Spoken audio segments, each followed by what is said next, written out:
자, 4월 3일 수요일자 노준현 목사의 날마다 성경 신명기 20장 1절로 20절 말씀. 네가 나가서 적군과 싸우려 할 때 말과 병거와 백성이 너보다 많음을 볼지라도 그들을 두려워하지 말라. 애굽 땅에서 너를 인도하여 내신 네 하나님 여호와께서 너와 함께 하시느니라. 너희가 싸울 곳에 가까이 가면 제사장은 백성에게 나아가서 고하여 그들에게 말하여 이르기를, 이스라엘아 들으라. 너희가 오늘 너희의 대적과 싸우려고 나아왔으니 마음에 겁내지 말며 두려워하지 말며 떨지 말며 그들로 말미암아 놀라지 말라. 너희 하나님 여호와는 너희와 함께 행하시며 너희를 위하여 너희 적군과 싸우시고 구원하실 것이라 할 것이며, 책임자들은 백성에게 말하여 이르기를, 새 집을 건축하고 낙성식을 행하지 못한 자가 있느냐? 그는 집으로 돌아갈지니 전사하면 타인이 낙성식을 행할까 하노라. 포도원을 만들고 그 과실을 먹지 못한 자가 있느냐? 그는 집으로 돌아갈지니 전사하면 타인이 그 과실을 먹을까 하노라. 여자와 약혼하고 그와 결혼하지 못한 자가 있느냐? 그는 집으로 돌아갈지니 전사하면 타인이 그를 데려갈까 하노라 하고, 책임자들은 또 백성에게 말하여 이르기를, 두려워서 마음이 허약한 자가 있느냐? 그는 집으로 돌아갈지니 그의 형제들의 마음도 그의 마음과 같이 낙심될까 하노라 하고, 백성에게 이르기를 마친 후에 군대의 지휘관들을 세워 무리를 거느리게 할지니라.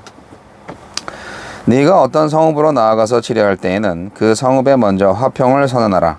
그 성읍이 만일 화평하기로 회답하고 너를 향하여 성문을 열거든 그 모든 주민들에게 네게 조공을 바치고 너를 섬기게 할 것이요, 만일 너와 화평하기를 거부하고 너를 대적하여 싸우려 하거든 너는 그 성읍을 애워쌀 것이며, 네 하나님 여호와께서 그 성읍을 내 손에 넘기시거든 너는 칼날로 그 안의 남자를 다 쳐 죽이고 너는 오직 여자들과 유아들과 가축들과 성읍 가운데에 있는 모든 것을 너를 위하여 탈취물로 삼을 것이며, 너는 네 하나님 여호와께서 내게 주신 적군에게서 빼앗은 것을 먹을지니라.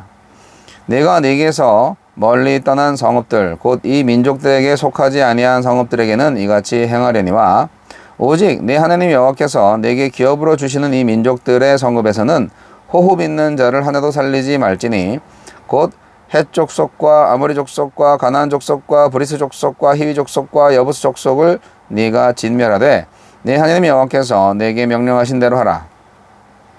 이는 그들이 그 신들에게 행하는 그 모든 가증한 일을 너희에게 가르쳐 본받게 하여 너희가 너희 하나님 여호와께 범죄하게 할까 함이니라.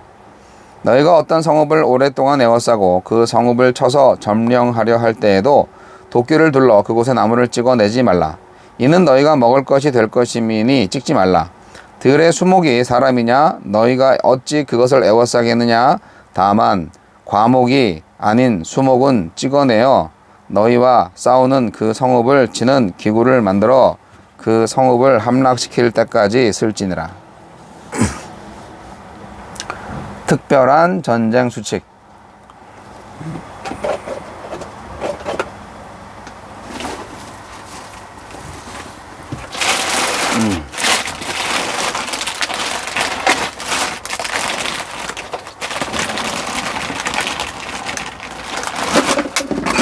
아, 이런.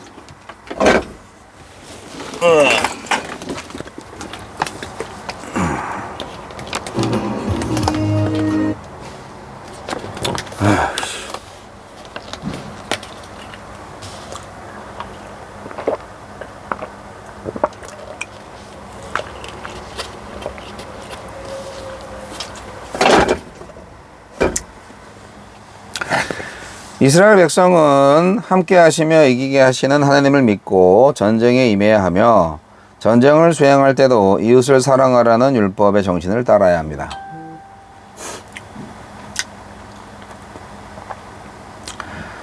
하나님의 뜻을 살다 보면 악과 싸우고 불의에 맞서야 할 때가 있습니다. 그때 만약 두려움에 사로잡힌다면 이기기는커녕 맞서지도 못합니다. 두려움을 떨쳐버리려면 하느님이 우리와 함께 계시며 우리를 위해 싸우신다는 사실을 기억해야 합니다. 하느님이 우리와 함께 하신다. 하느님이 우리와 함께 하신다. 하느님이 우리를 위해 싸우신다. 하느님이 우리를 위해 싸우신다.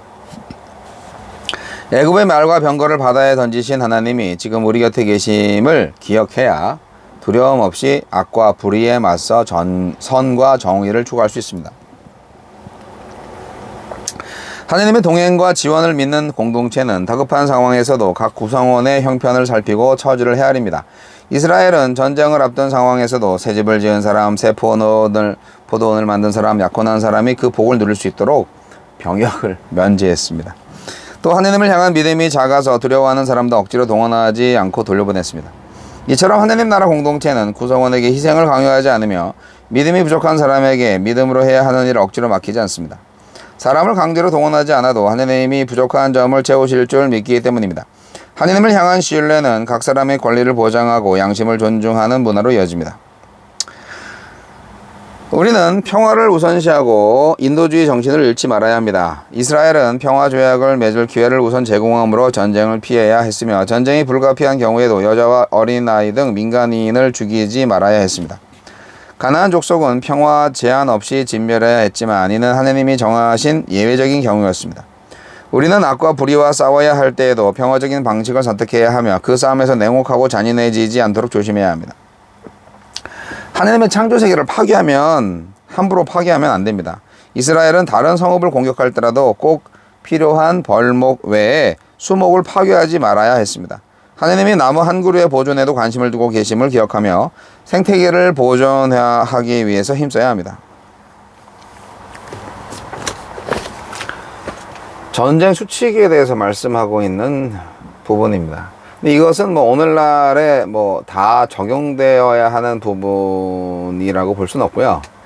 다만 그 모든 원칙 속에 숨겨져 있는, 숨겨져 있기보다는 내포되어 있는 의미와 정신을 살려서 오늘날 악과의 영적 전쟁에 적용하면 될 것 같습니다.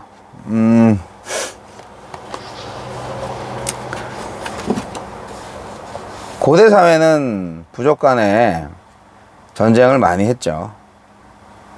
이스라엘 역사 속에서 전쟁은 여러 가지 많은 의미를 담고 있습니다. 이스라엘의 전쟁은 다른 나라들 전쟁과 조금 특이합니다. 우리가 전쟁을 생각할 때 어떻습니까? 군인이 출정해서 싸우고 군대 장관이 전쟁을 이끄는 것을 생각하지요. 그런데 오늘 본문을 보니까 이스라엘의 전쟁은 먼저 제사장이 백성들 앞에 나아가서 말을 하네요. 네. 이스라엘의 전쟁은 항상 종교와 연관되어 있기 때문입니다. 그리고 철저히 모병제였네요. 자기가 원하는 사람만 군대에 가는 거죠. 네. 강제 동원이 아닙니다. 요즘 현대 이스라엘은 우리나라랑 비슷하죠. 여자까지도 다 의무병제를 하고 있습니다. 근데 성경을 보면 집을 건축하고 집 지은 사람, 포도원 만든 사람, 결혼을 앞두고 있는 사람, 등등 이런 사람들은 군대 면제를 해주네요. 네. 그리고 마음이 두려워서 나 하기 힘들어요, 싫어요, 안 가요. 그런 사람은 또 면제해줘요. 그럼 완벽하게 원하는 사람만 가는 거죠. 네. 네. 그래야죠. 저는 미국처럼 모병제가 맞다고 생각합니다.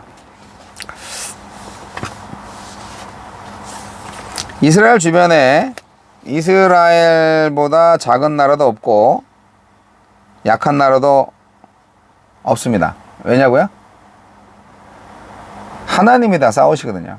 하나님이 전쟁을 치르시거든요.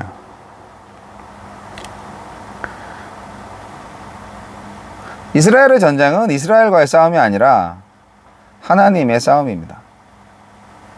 우상들, 이방인들이 섬기는 그 신들과 하나님과의 싸움입니다.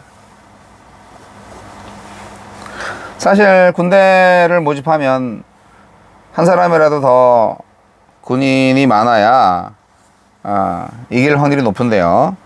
하나님은 뭐 그런 거 별로 중요하지 않습니다.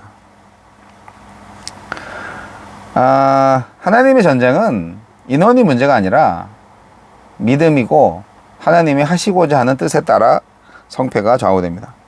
하나님한테는요, 그냥 몇 사람만 있으면 충분한 거예요. 여호와의 전쟁에서 필요한 사람은 많은 사람도 아닙니다. 건장한 사람도 아닙니다. 믿음의 사람이 필요한 겁니다. 이것이 바로 여호와의 전쟁임을 아는 사람이 필요한 겁니다. 성전이라 거룩한 전쟁이다 하는 것을 아는 사람. 그러니까 하나님이 다 하실 것이다 라는 것을 알고 믿는 사람이 필요한 거죠.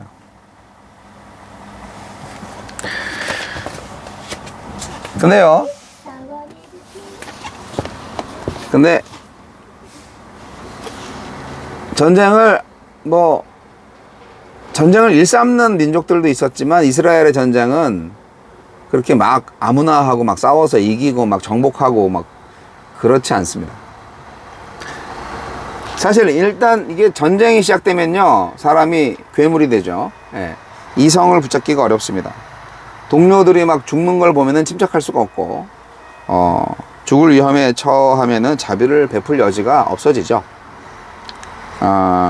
또 눈앞에 전리품이 생기면 또 욕심이 생길 수도 있고요. 그래서 이스라엘에게 있어서 전쟁을 할 때 전쟁에서 이기는 것보다 더 어려운 게 있는데, 그것은 바로 대적들을 지나치게 미워하거나 욕심을 부리지 않는 겁니다. 그게 더 사실 필요했죠. 하나님 허락도 없이 영토를 넓히고 전리품과 포로들을 많이 사로잡고 무자비하게 진멸할 수 있잖아요. 그러면 안 된다는 거죠. 그래서 이스라엘에게 전쟁은 하나님께 순종하는 전쟁입니다. 결국 자기와의 싸움이겠죠.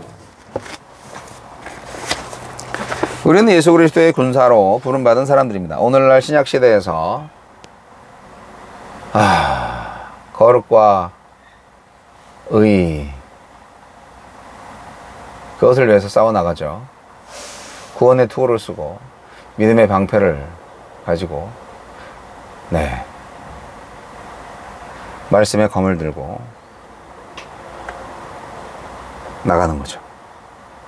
그러나 승리의 열쇠는 하나님한테 있습니다.